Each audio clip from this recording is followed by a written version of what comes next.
original, mighty the god, the magical radical. Representing my magical, young Jose come million.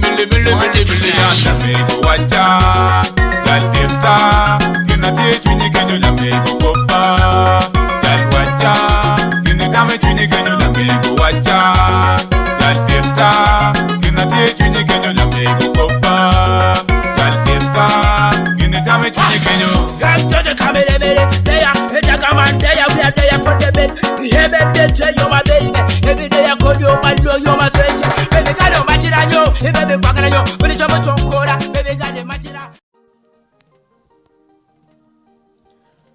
Good morning, welcome to my YouTube channel. My name is David Okun. Thank you so much for your support, for watching the videos, sharing with family and friends, and also clicking notification bell, clicking liking, and also leaving a commentary, participating to watch, to leave comment, to give a view. We are talking about money in the United Kingdom, which is given to people who need it. Watch this video and the rest of the video. This is a continuation of the video I created for this channel. It is money given in the United Kingdom to help people who need help financially, and a program from the government, the UK government, consistent with the public sector, also the social sector in terms of policy and program. We looked at universal credit. Today we are looking at the housing element of the universal credit, and we want to know this housing element is money given to support people who need help with housing costs. So you are to determine with information to determine whether you are liable for housing costs. Because if you are actually needing help with housing costs, if you are liable, as in you are required to pay housing costs, then you might be in a position to help to get help for housing costs without liability of housing. Then you are deemed as not requiring or as not qualifying for housing costs, which is the housing element of the universal credit. If it is find that it is a bit complicated, then it comes with the territory. If you want to get help in the United Kingdom, you need to know a thing or two about policy and program of help, and this help is everywhere. It can be money, and in this particular on this program particularly, I'm talking about money, and also welfare in terms of help, including monetary and non-monetary. Like housing is non-monetary, and the government give houses for people who houses which are affordable, and also supporting people who need help in terms of transport, healthcare, housing, and other infrastructure like education, and the list is endless, where the government actually support the economy, especially the welfare economy, which is either in kind in terms of also immigration, all the facility of immigration or healthcare, legal system, employment, you name them. These are all packages of welfare system. We could call them welfare benefit by qualification, but when we talk about money, money is the one we understand immediately to be welfare benefit. Universal credit is the main area of welfare benefit. We talked about different elements, and in also standard elements we known as standard allowance. And if you have watched the rest of the video, then you can begin to make sense. If you haven't, then you are good to watch the videos. If you want to know, if you don't want to know, you can still look for the information anyway. And because you may not want it, even if you live in the United Kingdom, even if you live abroad, especially people who are in work, because you can lose your job anytime. So if you are aware of information such as this, or where to find it, gov.uk, like I said, if you are in the UK, if you are away from the UK, because the internet is global, and I expect everybody who has interest, who don't have interest, being able to access information online. And gov.uk is the website you to get also other non-profit organization and also non-statutory organization who which provide support within the welfare sector. Like Citizen Advice in the United Kingdom, you can actually look for them for their website. If you look for your local Citizen Advice, you're living in the United Kingdom, or even if you're living outside the United Kingdom, because these information are online and they are extremely important for you to understand how policy work. You are to take responsibility for your life. Government may or may not take responsibility for your life. If it does, it may be limited to taking responsibility for your life. And I've mentioned this information previously. My intention is to prepare the British people to understand the problem of society within the economy, why there is poverty, why there is the cost of living crisis. I understand people normally want entertainment, get your entertainment, but also I say to people, if you don't work, you will not succeed. The only way to succeed in life is actually to work. And if something is challenging involving work, we are tending to want entertainment, and the government, including the businesses, sometimes use entertainment to turn us into consumers of goods and services, leading us to buy even products or goods we don't need. That is the purpose of advertisement, is to tickle our fancies in terms of what is being sold or provided in the market. And this is the kind of thing people need to be aware, because if you get into debt, as it were, discipline is the name of the game. If you are not responsible for your life, you are finished. And a lot of people are now wanting sold off out. I mean, they are sold out to the idea of freedom. Freedom without money, freedom without wealth is no freedom at all. Democracy without wealth is no democracy at all. Democracy without culture, without respect for self and respect for others, is no democracy at all. No peace for the wicked. And like I said, and it is our responsibility as a people. It is not about picking on one person or another, or one group or another, whether you are black or white, whether you are youth or adult, or a child, or an adult, or elderly, whether you're rich or poor, black or white, Europeans or non-European, whether you are rich or poor, developed or developing in terms of countries, you are actually human, and you are responsible for the welfare and the well-being of society, and humanity being at the center of society. And we keep on saying this, and we are happy we came. I'm so happy you came. Let us go back to looking at the liability for housing cost. Liability means you are supposed to pay rent. You're supposed to pay cost of one sort or another. It could be rent. It could be paying mortgage. It could be, what would you want? If you're buying a house, you're going to pay for it. If you pay for something, it is costing you. If you're supposed to pay it, that is called liability in terms of the law. And that is, if you are liable, then that is one of the check you make when you are trying to claim benefit. You check if you are this liability involved for housing costs, because if you go to the Department of Work and Pension and try to ask for housing element, which is actually the cost of, the housing element is a benefit to help you with the cost of your home. If you're not liable for it, they're not going to give you it. So liability is a pointer to eligibility, if you like. So the Department of Work and Pension will check if you're liable, and to check if you are liable, if you are liable.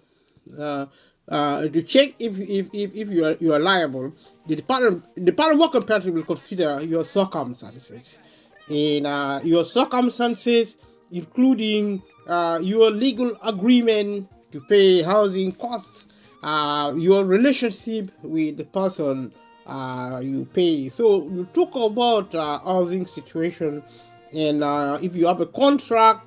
If you are paying actually rent, you're supposed to pay rent by agreement.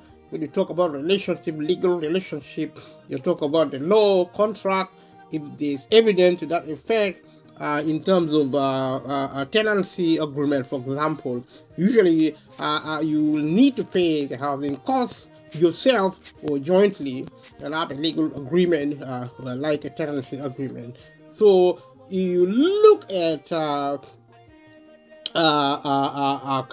where if you are living with a close relation, if you have a family member, somebody who is a close relative living with you or not living with you, if you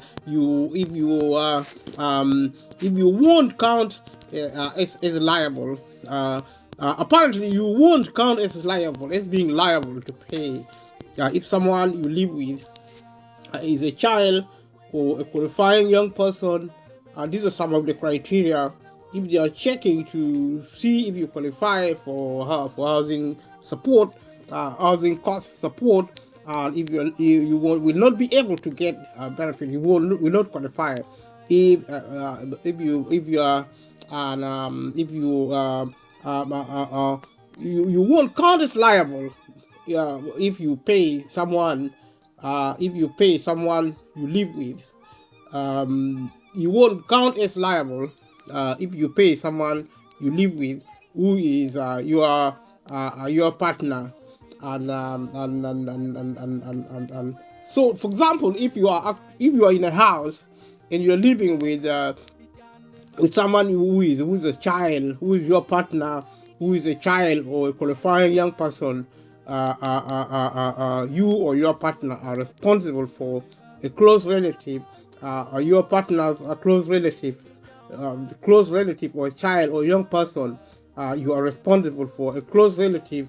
Under this circumstance, if you are paying for them, that doesn't count as being having. You won't be able to get housing costs if you're paying for those people. You have to be paying it for yourself. So the definition, a close relative can be a parent, a step-parent, or a parent-in-law, a child, a stepchild, or a son, or a daughter-in-law, sibling, a partner of anyone else in this list, and you might also not be liable if you are paying the rent or service charge to a company or a trust connected to any of the people above.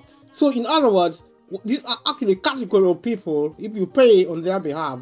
In other words, broadly, if you're paying for somebody else, and these are the category of somebody else you pay rent for, then you're paying rent in vain, because in terms of getting benefit, you will not be regarded as being liable. Therefore, you won't probably be eligible for getting housing element, which is actually toward the cost. This is how they assess liability in terms of, even if some people may be paying for rent, they are convinced that you need to get benefit. You have to really understand the law of the government policy on who is counted as liable, because you need to be liable in order to get help from the government. If you are not, you will not be able to get payment from the government. So liability relating mainly if you are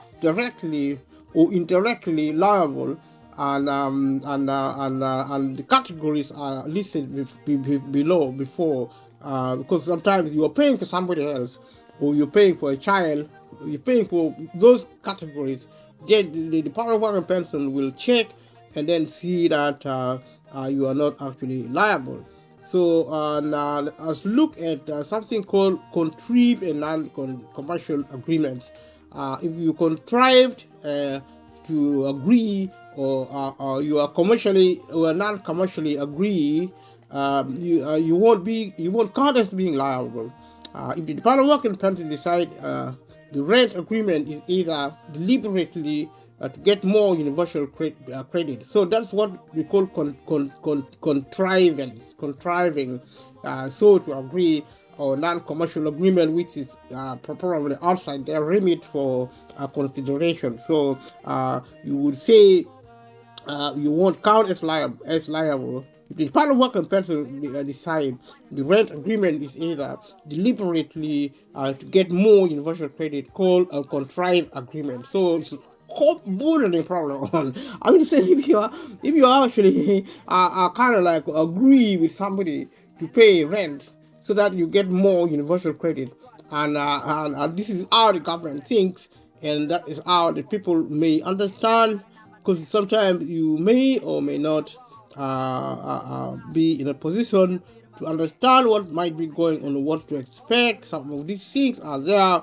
so it would be important as a matter of exercise to understand, at least given today, when more and more people might be needing help. But this is the information available. You can look at it. You can watch this video. You can leave a comment below and let me know what you feel about this kind of situation.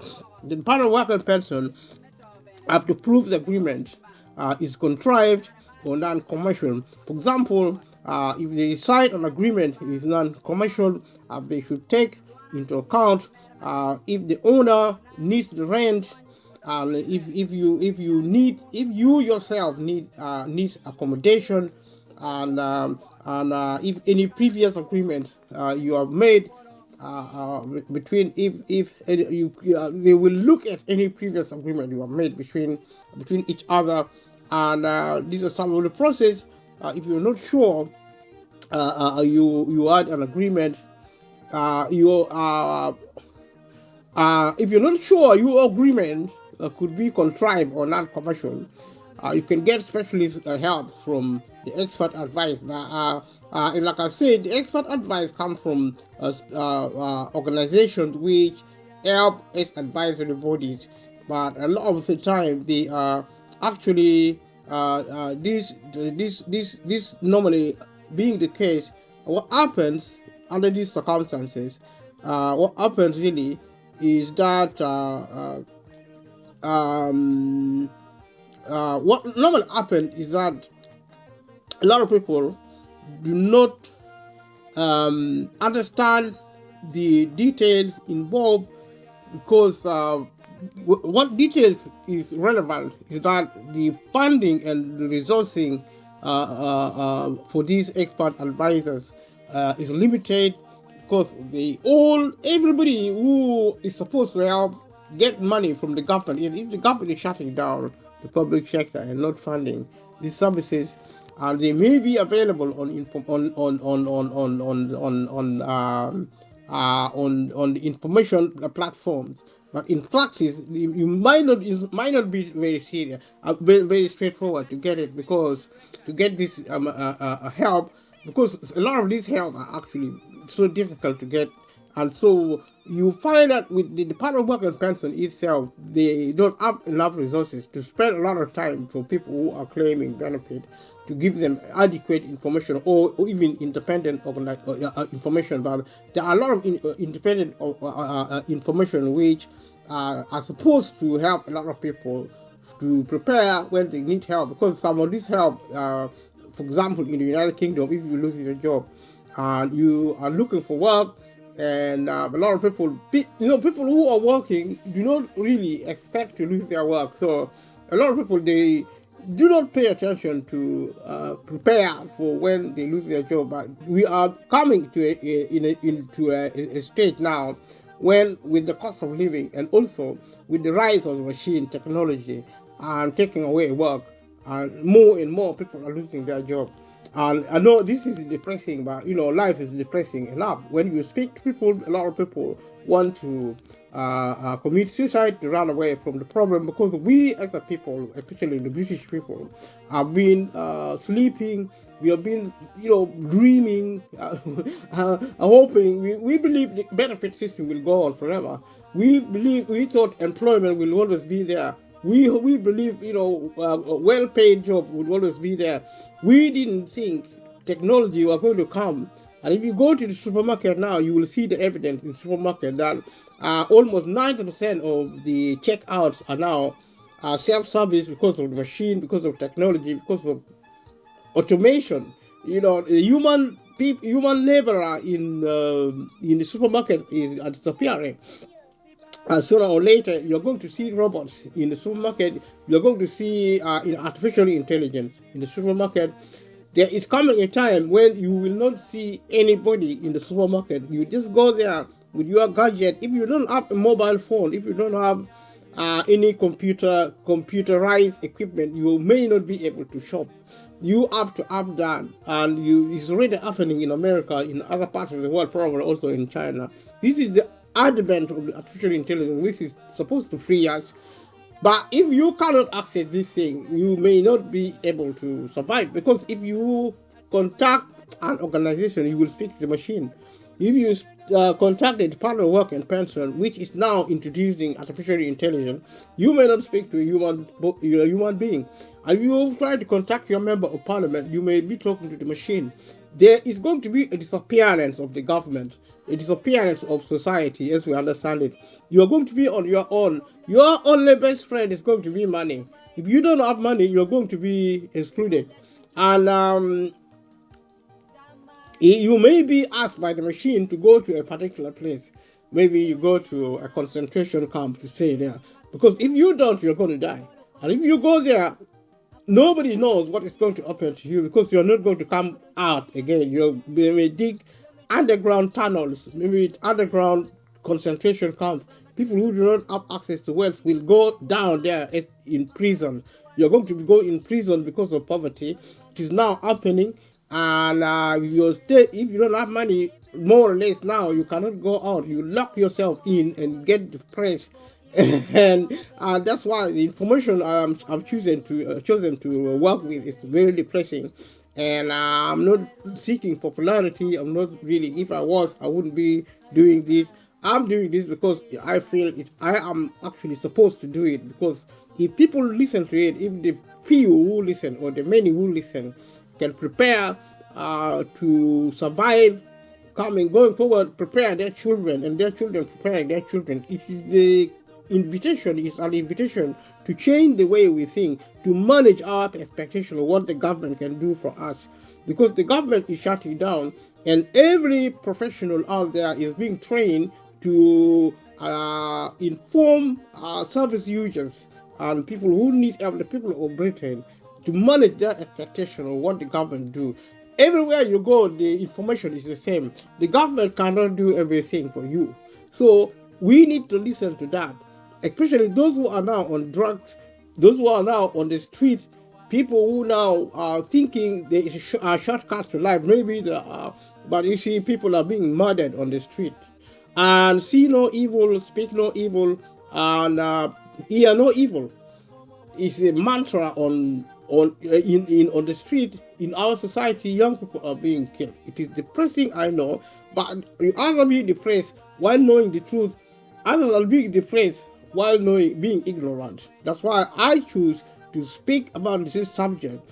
Even if it is depressive, I have to tell the truth, and I have to look for facts and evidence to back it up. Let us go back to look at exceptions when you are still liable for housing costs, and you could still count as being liable if your landlord has granted you rent-free period, which is about 2 weeks in a year. For example, if you don't have to pay rent or over Christmas or at the end of the financial year, your landlord said you don't have to pay rent for a time as a compensation for repairs or decorations. Sometimes in terms of housing, if you agree, this agreement are actually informal. If you agree with your landlord or your tenant for one reason or another, not to pay rent, but these arrangements are temporary. People should not be confused that if you look at this information, you know that there is something existing there in the world where you are liable to pay rent and you are actually forgiven by your landlord. That doesn't happen in the real world. This information is accurate, but you have to take it with a pinch of salt. You have to think around it effectively. So you may be also responsible for a child and a young person who is liable for the housing costs, and in which case you may be taking exception to the rule where you might be forgiven or otherwise liability can be accounted to you, even if otherwise you wouldn't be accounted as being liable.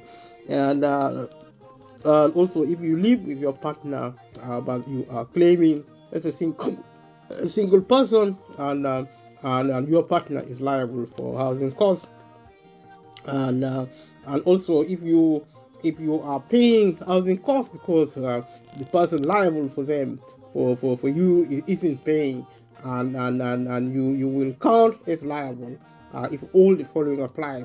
So you if that is if you have to make the payment to keep living there, if you can't make other arrangements, for example, if you can't contact the person who is liable to pay the Department of Work and Pension, if the Department of Work and Pension agree, you should be considered liable. This is decided on a case-by-case basis. These are some of the elements how the information look like, and even if you have to make payments to keep living somewhere else, and you cannot and cannot make other arrangements, the Department of Work and Pension might decide you are not liable for housing costs. This is rather complicated, and comment below and let me know what you think. And this is the kind of information available on the government website for the housing element if you're trying to get help from the government. And in my opinion, this is something really extremely complicated, and we're trying to explain whether or not somebody is liable or not. The significance of liability is whether to determine whether or not you can get help, and if you are not liable to pay, and you cannot get help with the housing element. So if you are away from home, and if you are away, if your housing element, then your housing element will end if you leave Great Britain for more than 1 month. If you're on benefit, in other words, for housing, if you leave Britain, your housing element, which is a benefit for paying your rent, will end if you leave Great Britain for more than 1 month. Great Britain is actually including England and Wales and Scotland. And if you heard Northern Ireland, then you call it United Kingdom. Sometimes people call Great Britain to refer only to England and Wales. It's a matter of perspective, and so and also Great Britain includes England, Scotland, and Wales. That's like I said. That's what I said. So it means in Northern Ireland the policy is different. So this policy applies to England, Scotland, and Wales. So you can be away for up to 2 months if it is because of the death of a close relative, of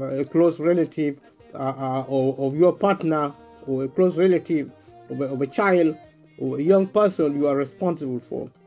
So this is a situation, or these are exceptions to the rule in terms of whether or not you keep your benefit for housing help. So you can be away for up to 6 months if it is you or your partner or a child or young person you are responsible for can get medical treatment. In other words, if you go out for medical treatment for yourself and for these other people who are inclusive of you or your partner or a child or a young person you are responsible for, if you're staying away for up to 6 months, you're allowed to stay up to 6 months if you're going for medical treatment. And also if you expect to be away for longer, your universal credit claim will stop. And this is the information you need to know, the rules on universal credit. And if you expect to be away for longer than 6 months, in other words, your universal credit will stop. So they don't pay benefit for people who don't live in the United Kingdom. If you live in the UK, you get benefit. If you don't get benefit. That is the information, especially the housing help, universal credit, and the devil is in the detail. So, so to speak, and you should tell the Department of Work and Pension about any absence in advance. It is likely to affect the rest of your universal credit payment too, as you will still be expected to do your work-related activities unless the absence is for medical treatment. As such, and we have discussed work-related activity, things like looking for work, training. Some of them are mandatory from the Department of Work and Pension as directed by the UK government.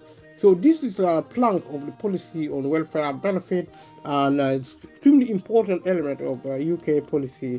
And universal credit is the one single is the biggest single reform of the welfare system in the UK in history, and going forward it's going to be big because it is to prepare the ground for closure.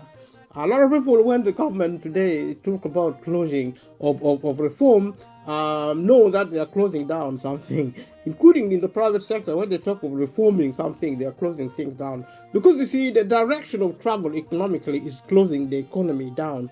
The economy will close down when technology comes of age to provide goods and service free of charge. That is my prediction. And this is a good thing because people will get things for free, goods and services for free, if we are peaceful. But if we are not peaceful, we are going to weaponize technology and wealth to kind of like destroy humanity. And this is a possibility because a lot of people in power are actually insane today. We don't know who they are. Don't get me wrong. I'm not saying everybody in power, every millionaire and billionaire is a mad person. But there are one or two bad apples who can be very dangerous, even to destroy the good people who are in power. Let us not lose sight of this. There are psychopaths who are now, the prime minister could be a psychopath. He could be a saint. All the ministers now in the Conservative Party could be saints. They could be psychopaths. They should be the devil incarnate. There are people hiding in society, even among the poor, who are so dangerous. You see people shooting other people. You don't think young people are the same like that. The same. All of. Don't think everybody will pick up a gun. A lot of people are actually good. Probably 80% of the population is good. You only need one maniac, one psychopath who is in power. It could be King Charles. King Charles could be a saint. It could, because you don't know them. They know that the demons they carry, or the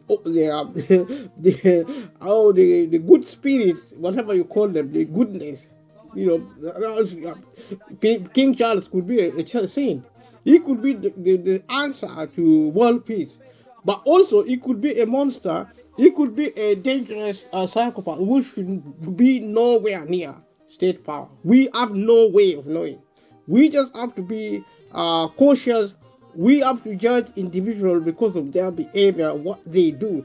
If they do something dangerous, they are probably psychopaths. If they do you know them by you know them by their fruits.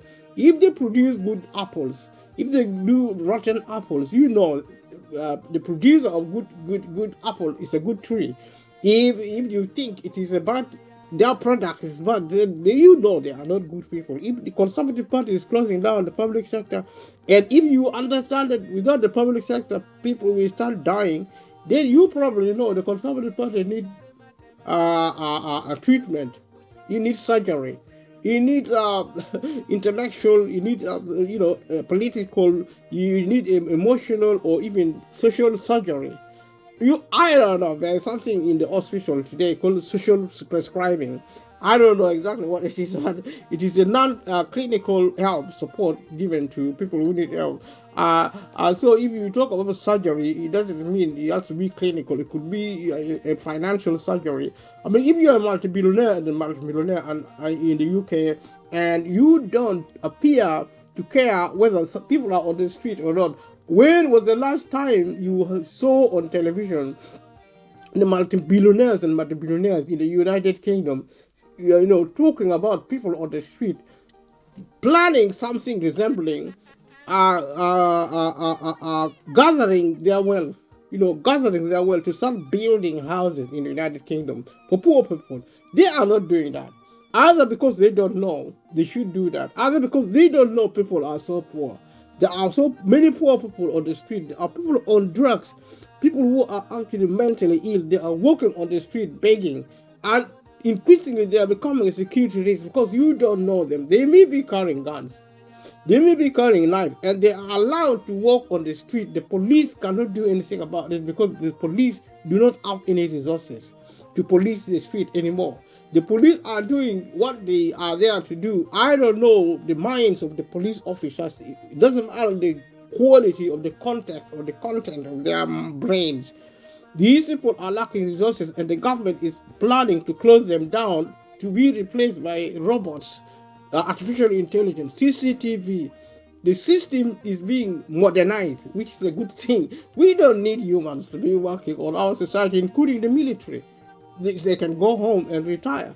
Everybody can go home. You shut the school down. There's something called deschooling, which is meaning the shutting down of educational system for people. And because we are preparing society for the machine to take over society. And that may in part be speculative because we don't have enough evidence. If there is evidence, it is hidden from view. And it is not easy to do research unless you have money. And if you have research, you have to be really like a lot of money and also employ technology to help with the research. And you don't have all day. So we live in the main in ignorance by the default of society. Therefore, whatever little information we have, we hang on to it. If you want responsibility, take responsibility. If you want to be irresponsible, fine. You are going to suffer more than people who prepare for catastrophe, for what you call it, Armageddon. Armageddon is when society go mad. And you know what to do because you are informed, you are prepared. Preparation is the name of the game. Especially if you don't have money, you have to be your own expert. People with money are going to hire experts to protect their property. If there are robotics, if there are actually technology, if there are nanotechnology, whatever you call them, which can be used as security infrastructure apparatuses, the rich will get it, the poor will not. So poor people should be expert as cyber security consultants. They do self-consulting. You should be legal expert. You should be medical expert. You should be an expert in every way. My suggestion is for family and friends. If you are poor, you need to know, identify yourself as being poor. This is so important because if you are not a millionaire, if you are not a billionaire, you are not rich. Believe me or not, you are not a rich person. Therefore, you are more protected in number. If you are divided as poor people, as a working class, as people who are oppressed of the world, if you are not really protected, you're going to die. You're going to suffer. And I have to say this so that people understand the truth and so that the truth can set you free. Because if you want to delude yourself as being something you are not, then be delusional. There are people who are among the poor who are actually conspirators.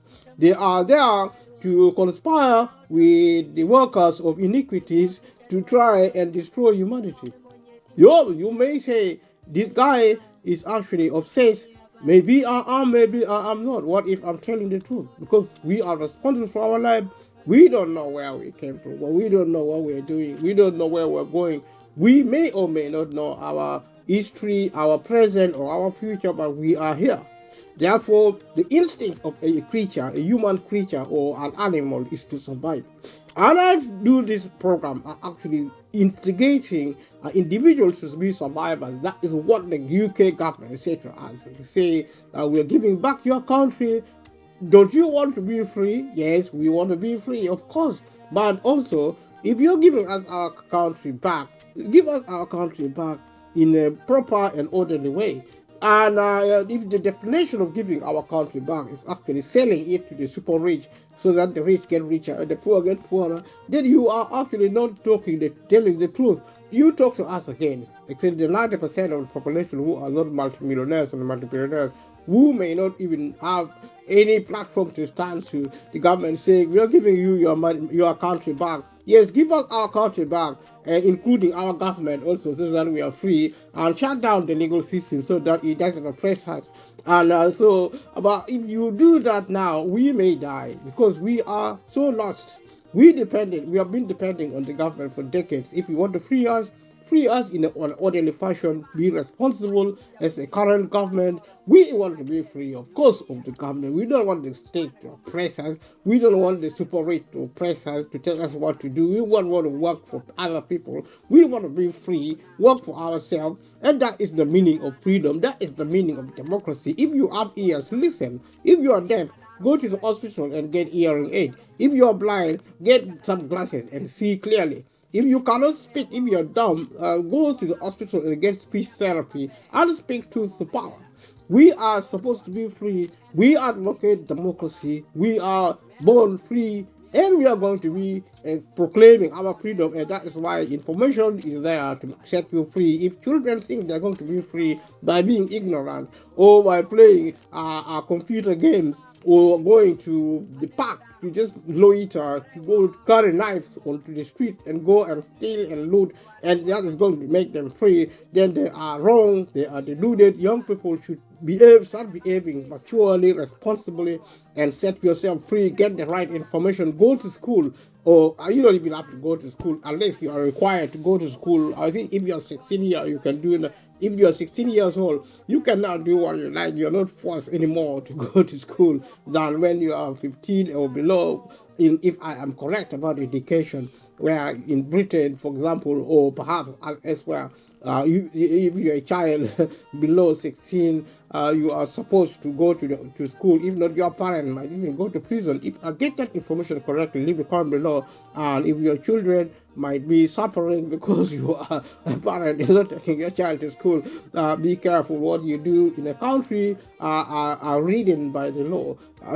Usually the law is all over the place. You have to be an expert in every aspect of the law. You have to be. We live in an age where you have to be a superman or a superwoman who knows everything, all things to all people. You should be really an extraordinary person. We have to start somewhere as members of our community, and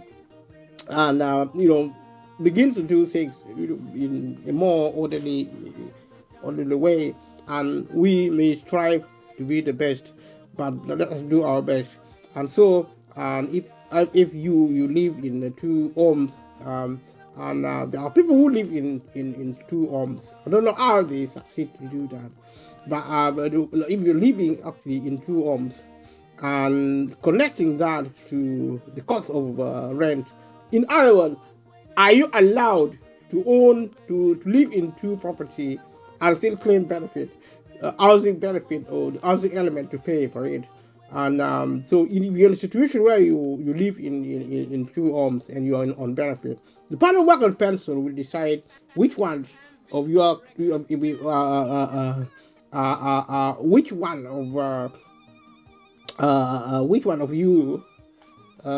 one of you normally live in the homes now, and the panel work on person will decide which one of you normally live in the home out of the 2 homes. So you usually give the housing element only for that home. So if you live in 2 homes, I don't understand how somebody can live in 2 homes. But the panel work and person decide in one way or the other that because you live in 2 homes, so you decide on one person that is living in the one particular home. And so you usually give the housing element only for that home. In other words, if I understand it correctly, you only pay for one. If you have 2 homes, you only pay for 1 home. These are some exceptions. For example, if you are at risk of domestic violence or adapting your home because of a disability. In other words, if you are suffering from domestic violence, if you are disabled and need to adapt your home because of your disability. These are exception to the rule. In other words, the part of work and pension are not going to pay for two homes. That is all they're trying to say. Because the two homes, you have to decide which one you are living in, and that's what you will. If you have two homes, one it will be paid, will receive housing element, the other won't. That's what I talk about. But the exception to the rule in the case of domestic violence or a risk of it, and also if you are disabled and you are adapting one home, then you need one home to be adapted. Then you might pay for two homes because you own two homes anyway, but you cannot live in both, or you need to adapt the one and to live in the other. If you are adapting the one, you can get a payment for both. So so in the situation where you are adapting a home for disability purposes, under this situation, you consider what the law says in terms of your situation, and so the information is such that you can get the housing element on two homes for up to a month if you delay a move, so your new home can be adapted for disability. So it's a temporary payment. If they say they're going to pay for two homes, it's a practical consideration, so that you pay for two homes because you'll be eventually moving to the new one being repaired for purposes of adaptability, for adaptability for purposes of disability. So immediately before you move, you will need to be getting the housing element on your old home, and also be liable to pay housing costs on your new home.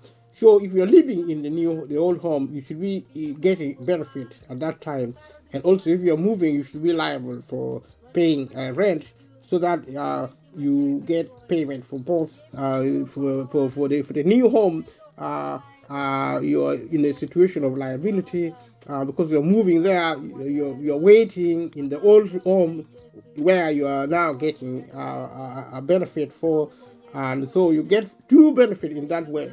You get benefit for two property in that way, because you're, if an example, because of domestic violence, because you are actually in one place and you are in the process of moving from one place to another because of domestic violence, and also for disability. So the disabled person must get one of the attendance allowance. So attendance allowance are actually for, maybe if it is a legacy, could be for a child, or should always be for adults. Attendance allowance for people who are actually pensioners as of now, and also the daily living component of personal independence payment, which are for normal people, for adults. The same with attendance allowance, but the ages would be different. If you are before pensionable age for personal independence payment, and also you are not a child, because the child is be getting disability living allowance, which is the middle or highest rate of the care component of disability living allowance, which could, even if it's still legacy, could be for the elderly, but also in the modern sense of benefit is going to be for children. And also, if you get armed forces independence payment, which is what you get if you are actually in maybe you are in the military, or you are in the army and you are a sick person, because these are sickness benefits which you get, which are not means-tested, which they are actually gotten. This is for housing purpose, or for getting housing payment, housing element in such a situation. If you are living in two places, because you have a large family, and you could be living in two places because you have a large family. You know, the thing about public housing, sometimes if you are 10 or even 5 people as a family, and you can't get public housing because the council may not have a property. They may be putting you in a private property anyway, because you won't be able to get it. And if they can't get private homes or even council homes to a house, the old family, if you're living in two places because you have a large family, and you can get the housing element on two homes if you are housed in two homes by a social housing provider, and if you are put in two homes because of the number of children or qualifying young people, and you are responsible for also if you pay rent for both homes. We talk about liability for both, and also if you and your family normally occupy both homes at the same time. So they have to be occupier in the practical sense.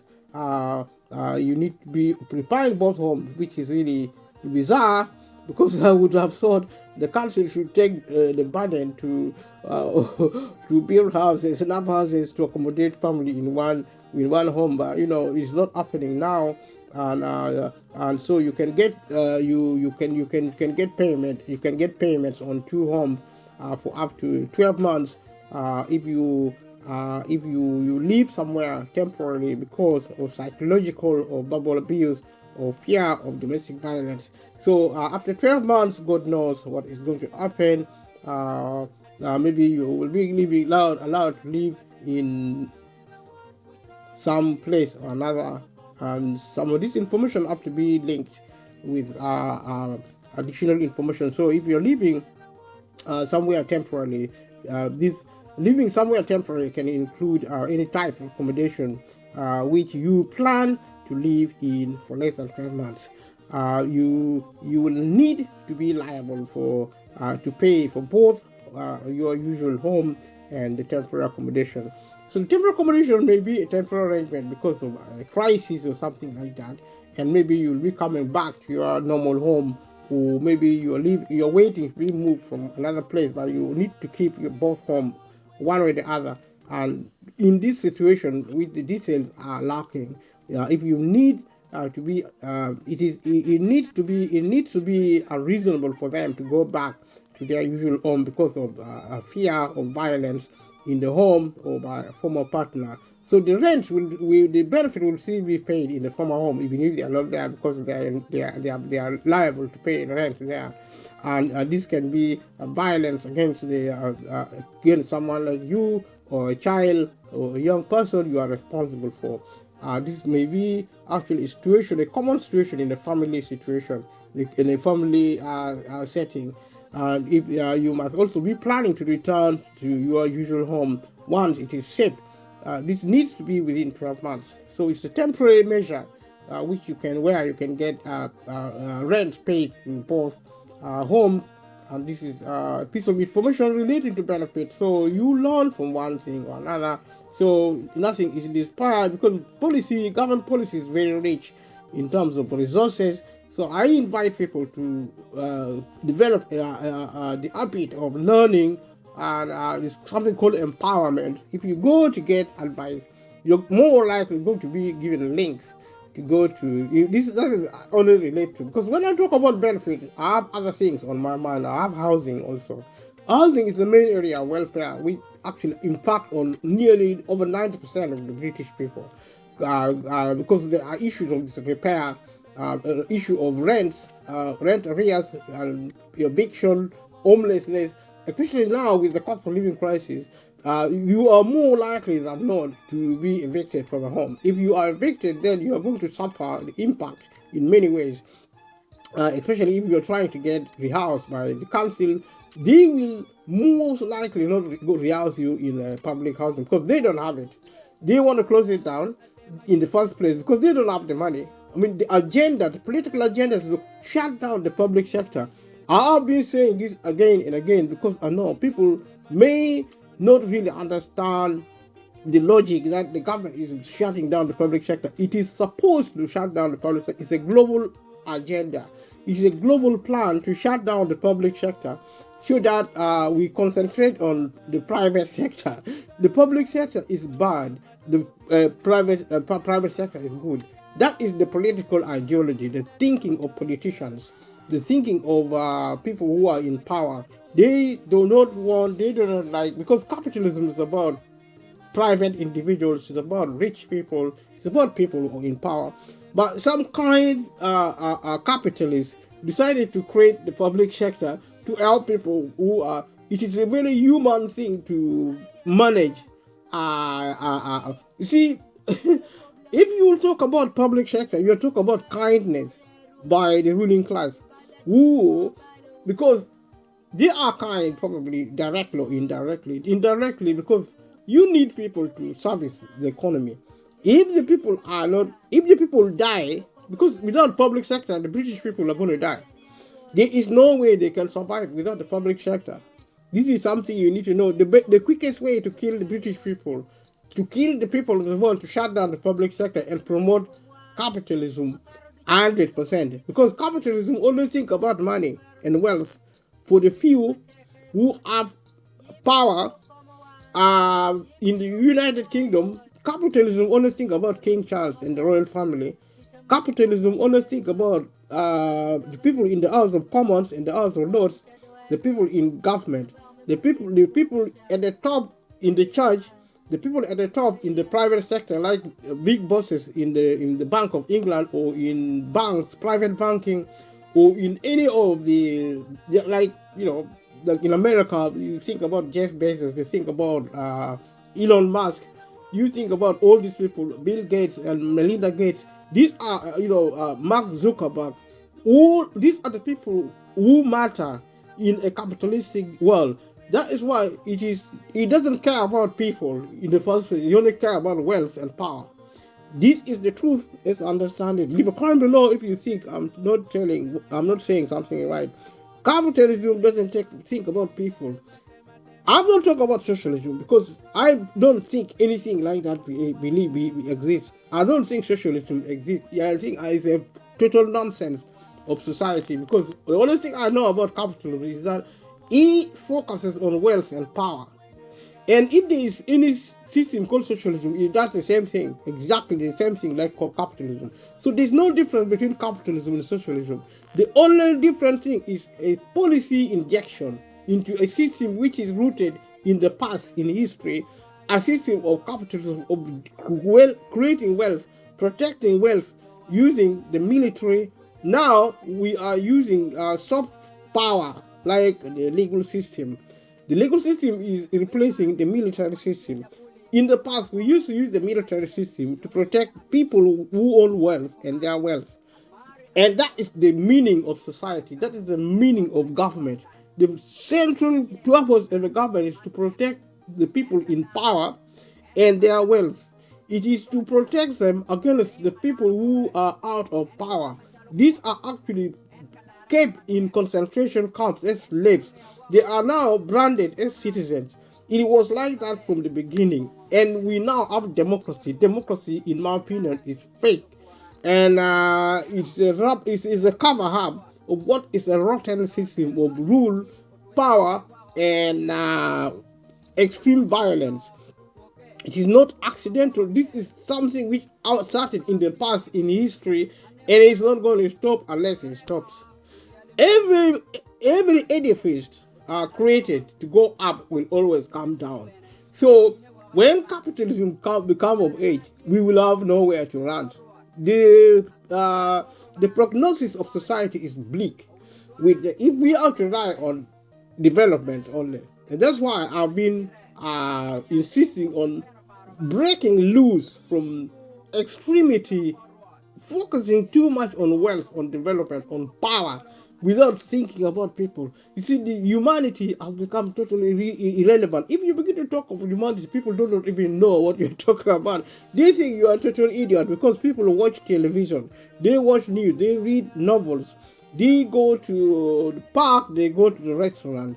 They are focused on entertainment. If you start picking serious, they think you are a mad person. You are actually an extremist. Even the government is now developing a line of conspiracy. If you begin to say certain things, you are going to be branded as being a terrorist or an extremist. The word extremism now, if somebody say, oh, this man or woman is an extremist, perceptibly, will say, society will think they are terrorists.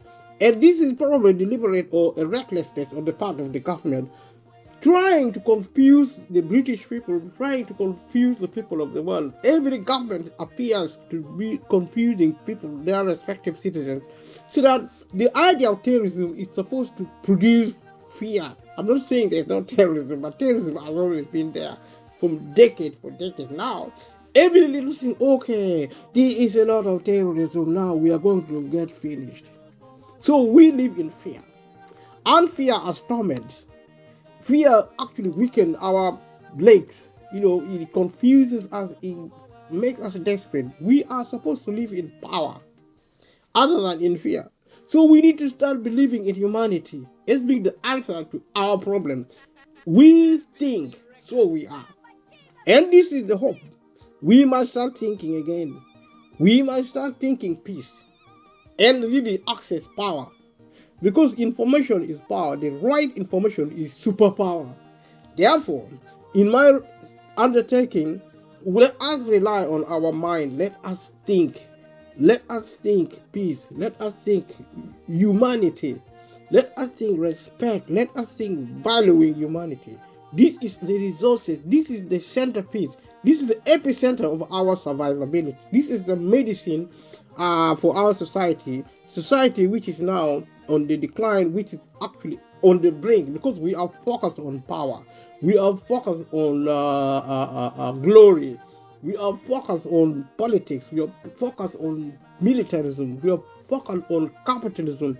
We have not focused on humanity. We have turned humanity into a product of society, into a material product of society, which we use to service our industry, military industry, commercial industry, economic industry, and we have destroyed lives. We have actually adulterated society. We have done so terrible thing in our life, and we provide a poor commentary. But there is hope in the sense that there are always a good seed sown in a one or two people. These one or two people are there to lead the way for our emancipation, for our deliverance from what is toxic, what is really violent. If you people fight, America is fighting politically. You saw what Donald Trump did. You saw what Joe Biden did. You saw what Obama did. American presidents. They have got involved in wars. And there was actually an assault on the White House when Donald Trump was president. I don't know the detail.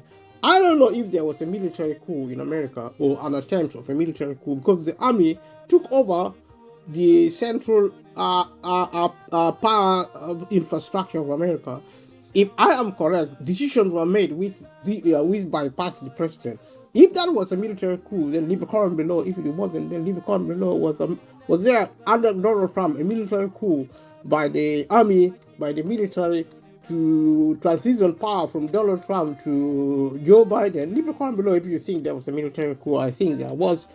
We were not told, and maybe there wasn't. Maybe they name it something else. But if you look at what the military did, they barricaded the entire White House. They barricaded the entire Congress. The seat of power was actually blocked from the rest of the world, and the military were taking decision. I don't know, or maybe vice president, because the decision to deploy the army, which the president did not, president commander-in-chief did not really participate in. I don't know what happened in America. Because we know whatever happened, we now have some semblance of peace. But Donald Trump is on the verge of coming back to power. If we think Donald Trump is the problem, then we are mistaken, because our system is broken, our society is really lost. Because how can America allow people who stir up the crowd to come into power? If evil rules, then we get evil leaders. A lot of people are now blaming Donald Trump, but Donald Trump was produced by the system, American system. It's a commentary on America. If Donald Trump is evil, and I wouldn't say Donald Trump is evil because I don't know him. But if he is as evil as the media says, because the only way I know Donald Trump is through the media. If he is evil, then it is a survey on America. If Boris Johnson is a liar and evil because I don't know him, if like the media says that he's a liar, opposition leaders or politicians within even the conservatives say Donald Trump, Boris Johnson is a liar, then he is a product of our society. How can we elect a liar? How can we elect somebody like Donald Trump? How can we elect even anybody? How can we allow a Putin if Putin is evil? I don't know if Putin is evil. If you think Putin is evil, leave a comment below. I hear a lot of bad things said about Putin. I don't know him. If you think he is evil, then he is a product of the system, including Zelensky. The Russian probably think Zelensky is the devil incarnate. Then if he is, then he is the product of our society. We are the creator. You see, we are the author and the finisher of our estates. And we are the victim of our own successes. We planted the seed of evil. If that is the case, if you see evil, if you speak evil, if you hear evil in our society, to ruminate, to also consume it from the media, from wherever you consume it. If you see it, then we are responsible. We produce it. Therefore, the answer, the pill, the magic pill, in my opinion, is cultural economy. Developing a cultural economy, producing a cultural economy to heal our society, to inject that medicine, the humanitarian medicine, which we renew our minds, we develop new understanding, to think differently, to learn new things, to learn to value humanity. That humanity is coming first. We are the first. We respect one another. We don't insult one another. We don't abuse one another. We don't really vilify one another. We don't put lives at risk. We don't create viruses like COVID-19. In the allegation that COVID-19 was created, I don't know. Leave a comment below if you heard that the conspiracy theory.